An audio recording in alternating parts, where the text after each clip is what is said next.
Bonsoir à toutes et à tous, ravi de vous retrouver sur Monaco Info. Voici les titres de cette édition.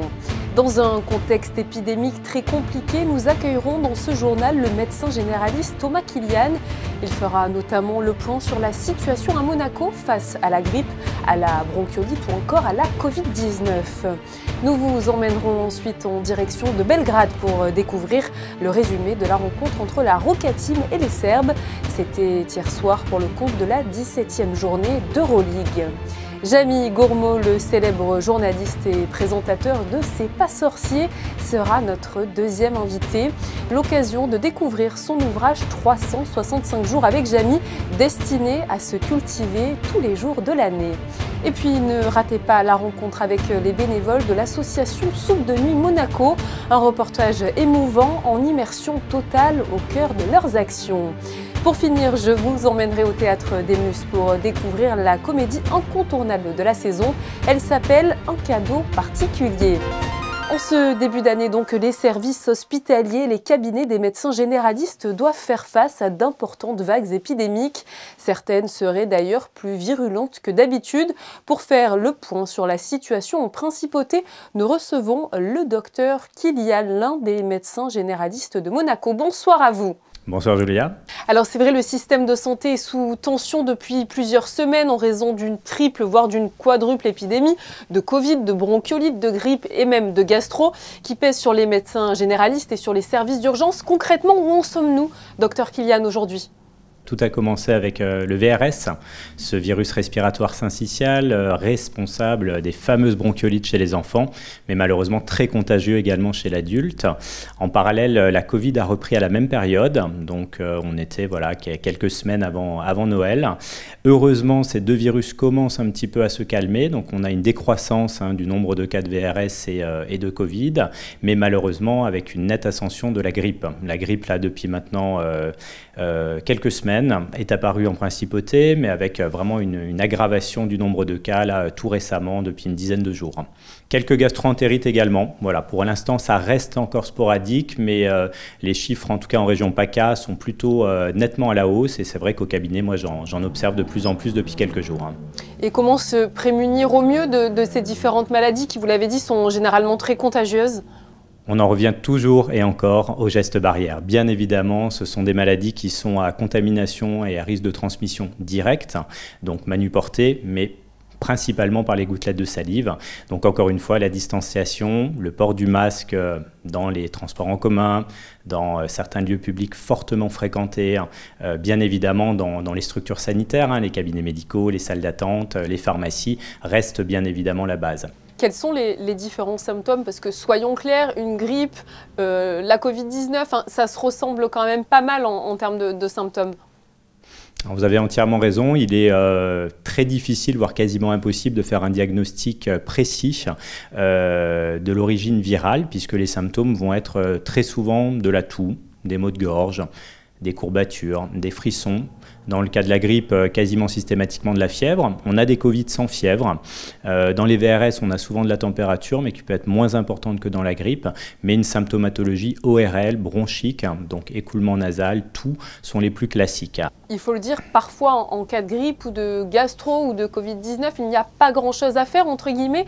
Est-ce donc toujours nécessaire de consulter, puisqu'on le rappelle que ce soit les cabinets des médecins généralistes ou bien les urgences sont très engorgées? Tout va dépendre bien évidemment du terrain, encore une fois, chez un patient âgé, chez un patient polypathologique, chez un patient avec des problèmes respiratoires, bien évidemment, il est extrêmement important de consulter tôt pour pouvoir justement enrayer les symptômes, enrayer la maladie. Chez les très jeunes enfants également, chez les nouveau-nés, chez les enfants de moins d'1 an, il faudra également être très vigilant puisque le risque de déshydratation est très important. En cas de poussée de fièvre sur une infection VRS ou sur une grippe, on peut malheureusement avoir une déperdition hydrique importante, donc une perte d'eau et un risque de déshydratation chez les enfants. J'ai l'impression que cet hiver, tout le monde parle d'épidémies particulièrement virulentes, que ce soit pour la grippe ou encore pour la gastro. Est-ce que selon vous, on peut assister peut-être à une baisse d'immunité collective vis-à-vis de la grippe, de la bronchiolite ou encore de la gastro après bientôt 3 années de Covid-19 ? Je pense que nous sommes tout simplement dans une période hivernale avec, comme depuis de nombreuses années, différentes infections. Il est vrai que la grippe est plus agressive cette année, donc on a vraiment des symptômes importants, y compris chez des patients jeunes en bonne santé avec des fortes températures. La VRS a également été relativement virulente, donc le virus respiratoire syncytial a donné beaucoup de symptômes, donc il donne classiquement les bronchiolites, mais on a observé quand même des bronchites assez importantes chez des adultes et chez des adultes plutôt en bonne santé. Et encore une fois, je pense qu'il faut encourager tout ce qui peut booster notre immunité, de la vitamine D, de la vitamine C, de la quercétine, du zinc. C'est des réalités, tout ça permet vraiment d'optimiser notre système immunitaire pour limiter le risque de contamination, mais surtout la gravité des symptômes. Par rapport aux réflexes dont vous parlez qu'il faut peut-être avoir en début d'hiver, faut-il se vacciner en masse par exemple pour la grippe ? Personnellement, je suis partisan depuis toujours d'une vaccination, en tout cas à grande échelle, principalement chez les patients fragiles. Donc bien évidemment, chez les patients de plus de 65 ans, avec des polypathologies, la vaccination contre la grippe me semble indispensable. Mais comme on l'observe cette année, elle a un intérêt pour tout le monde. Donc une vaccination collective serait également extrêmement intéressant. Ça diminuerait bien sûr la transmission du virus, mais surtout la gravité virale. De votre côté, Dr Kilian, en tant que médecin généraliste, comment arrive-t-on à gérer une telle affluence de malades pendant les fêtes de fin d'année à Monaco, qui est un territoire, je le rappelle, plutôt petit ? Pour être très honnête, les choses sont compliquées, je pense, pour l'ensemble de mes confrères, que ce soit à l'hôpital ou que ce soit en ville, avec autant de malades à gérer en même temps. On s'adapte, on fait comme on peut, on ne prend pas de pause déjeuner, on fait durer nos journées plus longtemps, on rentre plus tard le soir à la maison, on fait en sorte de pouvoir recevoir bien évidemment les urgences en plus en les rajoutant là où on peut sur les journées qui n'ont que 24 heures. Et justement par rapport à cette demande, ce sera ma dernière question. À l'heure où les épidémies hivernales, on le disait, sont les plus violentes, c'est vrai qu'il y a la grève des médecins généralistes en France qui a été, je crois, reconduite jusqu'au 8 janvier, qui tombe plutôt mal pour les patients malades en nombre en ce moment. Est-ce que vous pensez que nous allons vers un engorgement total des urgences et plus généralement des médecins généralistes, comme on le disait? Ça va être compliqué ces prochains jours peut-être? Je pense que l'ensemble des professionnels de santé malheureusement souffrent de cette pénurie, que ce soit les infirmiers, infirmières libérales, les médecins hospitaliers, les médecins libéraux. Donc la situation est bien évidemment compliquée avec un afflux de demandes de plus en plus important. J'espère que nous allons réussir à trouver les meilleures solutions dans l'intérêt avant tout de la population, mais aussi de la préservation de la médecine libérale et de la médecine en général. Merci beaucoup à vous, Dr Kilian, d'avoir répondu à toutes nos questions sur Monaco Info. C'était un plaisir. Merci à vous, Julia. La Roca Team jouait ce jeudi soir son tout premier match de l'année 2023. Dans la fournaise du Partizan Belgrade, les Monégasques ont livré une grosse bataille face aux Serbes avant de s'effondrer malheureusement dans les 10 dernières minutes. Le résumé de la rencontre est signé Yannick Debever et Sylvain Péroumal. Les retrouvailles avec les anciens monégasques Danilo Andjusic et Mathias Le Sort étaient très attendues. Dans une Stark Arena à guichet fermé, Mike James semble décidé à dicter le rythme de cette rencontre avec 5 points inscrits dans la première minute. Ce seront malheureusement ces 2 seuls paniers d'un match rapidement sous le contrôle des Serbes. Injouables à 3 points, les joueurs du Partizan shootent à 60% derrière l'arc sur l'ensemble de la rencontre, ce qui leur permet de prendre 13 points d'avance dans le premier quart-temps. La Roca Team s'accroche, hausse le ton défensivement dans le deuxième quart pour recoller au score et même passer devant suite à une série de runs décisifs. À la mi-temps, Monaco accuse un petit point de retard mais semble dans le rythme bien emmené par Eli Okobo qui finira à 17 points et 9 passes. Les deux équipes font jeu égal dans le troisième quart, chacune grâce à leurs armes. L'agressivité défensive et les pénétrations pour Monaco et les tirs longue distance pour le Partizan. Au coude à coude jusque-là, Monaco va prendre un grand coup derrière la tête dans le quatrième quart comme face à Milan quelques semaines auparavant. En 2 minutes 30, la Roca Team encaisse un 10-0. Les bourreaux ne sont autres que Mathias Le Sort, 21 points, 8 rebonds, et Danilo Andjusic, 12 points à 100% de réussite. Les deux anciens Roca Boys font entrer la Stark Arena en éruption. Dans un brouhaha insoutenable, Monaco ne parvient plus à enchaîner les bonnes attaques ni même les défenses importantes. Le Partizan s'envole pour infliger à la Roca Team sa plus grosse défaite de la saison, 100-80. Always the same scenario. We just stopped to play, like even though we really discussed, after Milano game that, this not supposed to be again, happen. There is, different ways, with the smart fouls defensively, offensively, again, to attack, the weak defenders. Somehow, we didn't think, good during this, fourth quarter. We didn't execute any kind of play, here we get lost, simply. Occasion manquée pour la Roca Team de prendre seule la tête de l'Euroleague puisque Barcelone et Vitoria ont également perdu sur cette 17e journée. À la fin de la phase aller, Monaco est donc co-leader de la compétition avec un bilan de 11 victoires pour 6 défaites. Nos Rocaboys vont tenter de rebondir dès ce dimanche en championnat de France avec la réception de l'Élan béarnais. Un match que vous pourrez d'ailleurs suivre en direct sur Monaco Info dès 16h55. Coup de projecteur à présent sur une association créée en 1992 et qui vient en aide aux personnes défavorisées, que ce soit à Nice ou à Menton, et cela tous les jeudis. Son nom, Soupe de Nuit Monaco. Fabien Bonia et Jean-Alexandre Dordet ont suivi une journée le travail de tous ces bénévoles au grand cœur. Regardez. Chaque jeudi matin à 9h, non loin de l'église Sainte-Dévote, dans un local de charité, les bénévoles de Soupe de Nuit Monaco s'activent. Tout est fait dans une bonne ambiance, mais ils ont du pain sur la planche au sens propre comme au figuré. Ils doivent préparer 800 sandwichs au jambon et au fromage, 60 litres de boissons chaudes, que ce soit du café, du thé ou du chocolat, ou encore par exemple récupérer les 45 litres de soupe cuisinée par le chef de l'institut scolaire FANB. La matinée est bien chargée, la soirée aussi. Les bénévoles se partagent plusieurs sites, à Menton et à Nice. Pour nous, le rendez-vous est donné à 19h du côté d'Acropolis, derrière le complexe sportif de Jambouin. Le dispositif est bien rodé, on rentre un par un. Chaque personne repart avec 2 sandwichs de son choix, en fonction des goûts ou des religions. De la soupe, un œuf dur, une tablette de chocolat, une boîte de thon, une banane, des viennoiseries et une boisson chaude. Il y a malheureusement une longue file d'attente, des habitués qui sont, au fil des années, de plus en plus nombreux. On était au début avec 70 personnes qui étaient dans la rue. Aujourd'hui, on a 400 personnes qui viennent manger chez nous. Des gens qui travaillent, qui ont des revenus trop bas pour pouvoir manger, donc payer un loyer, manger, ils ne peuvent pas. On a des gens qui dorment dans leur voiture, qu'on connaît, et ils viennent nous voir. Voilà. Donc là encore, vous n'avez pas encore vu d'enfants. L'autre poste où on va, il y a aussi des familles, beaucoup de familles avec des enfants, pareil, qui n'ont pas les moyens de subsister autrement que par nous. Après cette distribution, direction un autre quartier de Nice, non loin de la gare du Sud. Là aussi, les besoins sont importants. Chacun de son côté, les bénévoles font face aux personnes dans le besoin. Une main tendue, un sourire, un peu de chaleur en plus de la nourriture. Là, on a vu ce matin les préparations.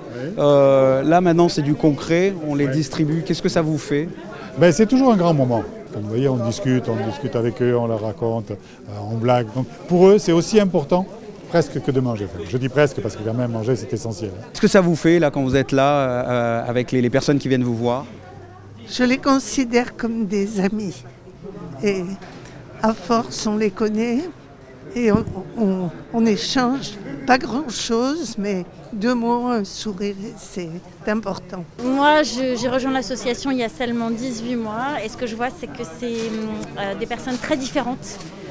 Des personnes jeunes, moins jeunes, des personnes actives, en précarité. Donc c'est important d'être là et de continuer la chaîne de solidarité. On pourrait imaginer une population essentiellement constituée de sans domicile fixe. Il y en a, mais au fil du temps, ce sont des couples qui n'arrivent pas à finir les mois, des femmes et leurs enfants, des retraités. On a pu ainsi croiser un ancien artiste transformiste chez Michou, ou encore au hasard un ancien employé de banque. Chacun son histoire, chacun son parcours, chacun ses galères. Tous sont là pour la même raison. À un moment donné, la chance a oublié de leur sourire, un sourire que leur rend à leur façon les jeudis soirs les bénévoles de Soupe de Nuit Monaco. C'est gentil, ça vient de leur cœur, ils prennent leur temps, donc c'est magnifique. C'est des gens merveilleux, on les adore. C'est très important pour mon ami, pour mon bébé. Merci, c'est très beaucoup aide pour notre famille. C'est très bien. Et très, très gentil. C'est un des gros dépannages. S'il n'y avait pas ça, on serait Je ne sais pas comment ça se passerait très mal. Ça apporte surtout de la chaleur, peut-être, et plus, disons, de la présence, au-delà que je dirais, disons, la matérialité de ce qui est donné. Chaque jeudi, Soupe de Nuit Monaco dépense plus de 500 € pour acheter ses matières premières. Ils n'ont pas d'aide des supermarchés où ils se fournissent. L'association ne fonctionne qu'avec des dons. Il n'y a pas de frais de fonctionnement. 1 € donné va directement dans l'achat de nourriture pour aider, vous l'avez vu, des personnes qui en ont vraiment besoin. Et sachez justement qu'un grand concert caritatif sera organisé la semaine prochaine, le vendredi 13 janvier précisément, à 20 h à l'auditorium Régnier 3, avec l'Orchestre Philharmonique de Monte-Carlo et dirigé par le chef d'orchestre Philippe Binder. Tous les fonds récoltés seront reversés à l'association Soupe de Nuit Monaco. Journaliste et animateur de télévision depuis 1993, Jamy Gourmaud est un passeur de savoir et un conteur d'histoires populaires et accessibles. Il a d'ailleurs récemment publié 365 jours avec Jamy, une véritable bible familiale qui aborde de nombreux sujets pour se cultiver et s'évader. Bonsoir à vous, Jamy. Bonsoir Julia. Alors première question, comment vous est venue l'envie, l'idée finalement de concevoir cet ouvrage qui vient booster notre culture générale ? Quand j'étais enfant, régulièrement, ma maman me demandait quand je rentrais de l'école ce que j'avais appris à l'école. Alors c'est une pratique que j'ai poursuivie avec mes enfants et c'était devenu une sorte de rituel, de petit jeu où tous les jours, tous les soirs, au moment du dîner, eh bien, on faisait un tour de la table et chacun racontait une petite chose qu'il avait apprise à l'école. Alors, pas forcément quelque chose de scientifique, d'historique ou autre, mais juste raconter quelque chose. Et donc, je suis parti de cette expérience pour bâtir cet almanach en me disant que finalement, oui, tous les jours, on peut apprendre quelque chose et tous les jours, on peut s'épanouir en apprenant et en racontant quelque chose. Comment avez-vous sélectionné justement les nombreuses questions que recèle votre livre ? Alors, ça a été la première partie du travail. On s'est réunis à plusieurs et on a listé des sujets qui correspondaient à des saisons. Et puis, eh bien, après, on est parti à la recherche des informations et enfin, je suis rentré en phase d'écriture. Donnez-nous justement la réponse à une question que l'on devrait peut-être absolument savoir et qui se trouve dans les 365 jours avec Jamy. Alors, il y a énormément de choses que l'on devrait savoir parce que c'est ce qui est intéressant avec cet almanach, c'est-à-dire qu'on passe d'informations futiles à des informations très sérieuses.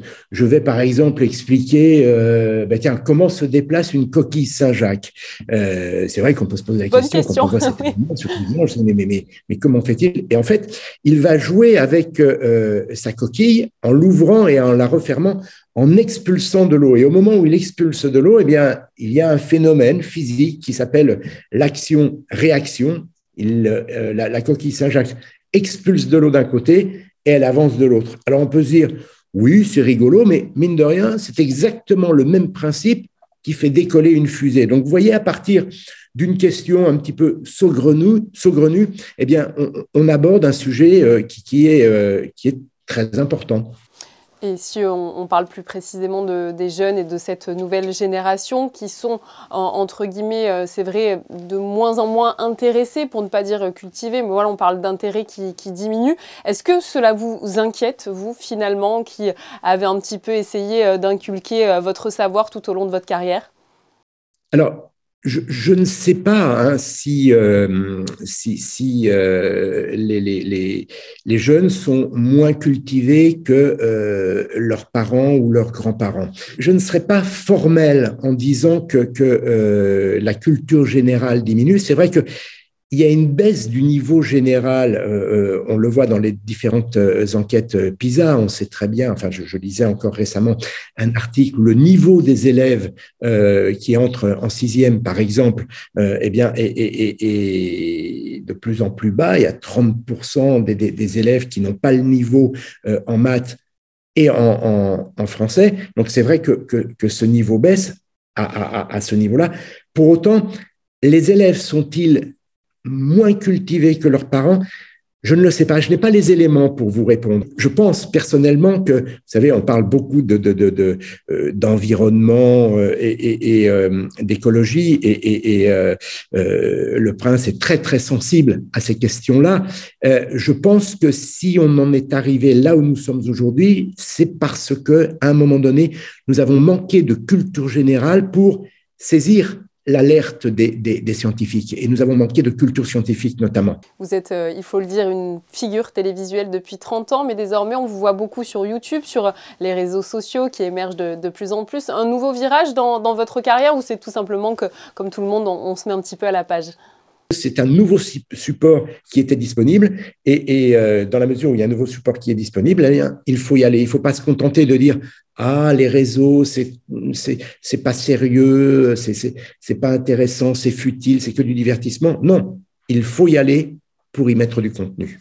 Jamy, on se rappelle évidemment tous de votre émission culte « C'est pas sorcier ». Est-ce que vous ressentez un petit peu de nostalgie vis-à-vis de cette période qui fut, je suppose, incroyable ? Eh bien, c'était une période incroyable, comme vous le dites, riche de bons souvenirs, mais je ne regrette rien parce que ce que j'ai fait depuis, eh bien, me permet de m'épanouir tout autant que je me suis épanoui avec C'est pas sorcier. Et c'est une émission qui a duré 19 ans. Le Monde de Jamy dure bientôt depuis 10 ans. L'émission qui a été diffusée mercredi dernier montre que le succès est toujours au rendez-vous. Et puis le succès des réseaux et de YouTube montre aussi que ça fonctionne encore. Donc voilà, j'ai encore plein de choses à faire.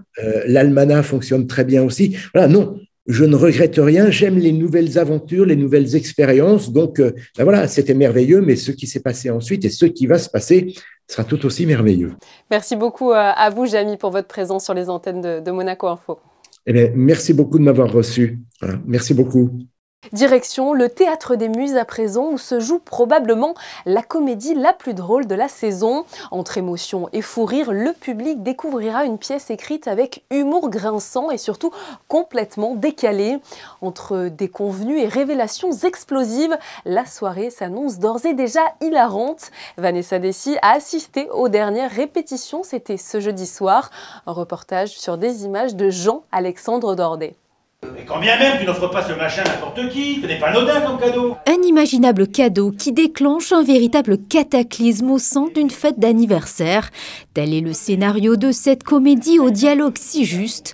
Les rancœurs explosent, les répliques fusent et les cadavres sortent du placard. Avoir une écriture qui était entre rire et pas rire spécialement. La course n'était pas aller défendre des rires à tout bout de champ, mais faire quelque chose où la vérité d'abord était la priorité de mes priorités. Personne ne peut offrir ce cadeau-là. Donc on le découvre au bout de 10 minutes, les gens rient en se demandant mais pourquoi elle lui offre ça ? Pourquoi il offre ça à mon personnage ? Et à partir de là, toute la poussière qu'on met un petit peu sous le tapis va remonter et les révélations vont se faire. Mon épouse de me dire certaines choses, mon meilleur ami qui m'a offert ce cadeau de me dire certaines choses. Et à partir de là, la soirée effectivement est totalement dynamitée. Didier Caron, comédien, directeur de théâtre et auteur à succès, a su mettre en avant différentes émotions mêlant de subtils fous rires. Le spectateur entre véritablement dans l'appartement des comédiens. Un parfait équilibre théâtral aux inspirations de la célèbre pièce Le Prénom. J'aurais pensé qu'on me l'aurait comparé davantage, alors que vraiment ça a été écrit dans la même période, mais bon, ils l'ont joué plus tôt. Donc, quelque part, il y a un point de départ, sans divulguer ce qui se passe, un point de départ similaire avec Le Prénom. Et après, on part dans complètement autre chose. Similaire au Prénom, oui, mais la comédie est surtout digne d'un Francis Weber. J'y trouve ce point commun-là, où il y a un clown blanc et un Auguste, plus un troisième personnage qui est un personnage féminin et qui est une espèce de go-between, quoi, un intermédiaire, quelqu'un de tempérer, voilà, jusqu'à ce qu'à un moment... facilitateur de communication. Voilà. Tous les rôles sont équilibrés à tel point que les comédiens ont des personnalités proches de leurs personnages. À la vie comme à la scène, les trois amis sont unis ou pas. Oui, officiellement devant les caméras, on s'entend bien, sinon on ne peut pas se saquer. Hein. Ça n'a pas été très difficile de se glisser dans la peau de ce personnage, qui est un personnage plutôt gentil, plutôt arrangeant, plutôt on va dire bonhomme, quoi. Voilà. Ce qu'il est dans la vie. Voilà, ce que je suis à peu près dans la vie, même si je suis peut-être un petit peu moins arrangeant que dans la pièce. Oui. Didier avait écrit cette pièce et me l'avait fait lire il y a quelques temps. Et en fait, il a voulu le donner à une autre comédienne et je lui ai dit non. En fait, je crois que tu t'es inspiré de moi pour écrire ce rôle, donc tu vas me le laisser. Parce que c'est la première fois que je faisais ça. Et je lui ai dit, et toi, tu vas le jouer? Parce qu'il ne voulait plus le jouer, il voulait aussi le donner à quelqu'un d'autre. Et je lui ai dit, non, ça te va très bien. Et du coup, c'est pour ça qu'il n'est pas très éloigné de moi, ce personnage, mais je ne suis pas aussi hystérique. Un cadeau particulier est à découvrir ce samedi à 20h30 et ce dimanche 8 janvier à 16h30 au Théâtre des Muses. Un autre spectacle à noter dans vos agendas, ce 8 janvier, l'Orchestre Philharmonique de Monte-Carlo organise son 2e concert de l'année 2023. Vous pourrez notamment découvrir 2 solistes de talent, Frank-Peter Zimmermann au violon et Martin Helmchen au piano. Rendez-vous donc ce dimanche à 18h à l'auditorium Régnier 3. Et le lendemain, ce lundi 9 janvier à 18h30 au Théâtre des Variétés de Monaco, l'AMCA vous présentera une nouvelle conférence. L'occasion de découvrir l'histoire du banquier philanthrope Albert Kahn et de Frédéric Gadmer. Ce dernier a photographié et filmé l'Afghanistan en 1928. De cette mission sont aujourd'hui conservés des centaines de clichés qui témoignent de la beauté des paysages et de l'architecture du pays. Nous retrouvons Christinda Thomel pour connaître vos prévisions météo de ce samedi. Un temps plutôt morose et je crois au programme. Le temps sera gris samedi avec quelques éclaircies. Le soleil arrivera parfois à s'imposer, mais le ciel restera globalement couvert. Du côté des températures, comptez 13 degrés au meilleur moment de la journée et 10 degrés pour le climat le plus frais. Pour les plus courageux qui souhaitent encore se baigner, l'eau de mer sera à 16 degrés. Le soleil se lèvera à 8h02 et se couchera à 17h10. Demain, nous fêterons les Raymonds. Du côté des photos de cette fin de journal, Mickaël Alési a assisté lui aussi aux répétitions de la pièce Un cadeau particulier. La comédie se produira, je vous le rappelle, jusqu'à ce dimanche au Théâtre des Muses. Les acteurs sont, vous verrez, tout sourire. C'est la fin de ce journal. Merci à vous de l'avoir suivi. On se retrouve demain pour vous dévoiler toutes les informations du week-end dans la Principauté. Belle soirée à vous.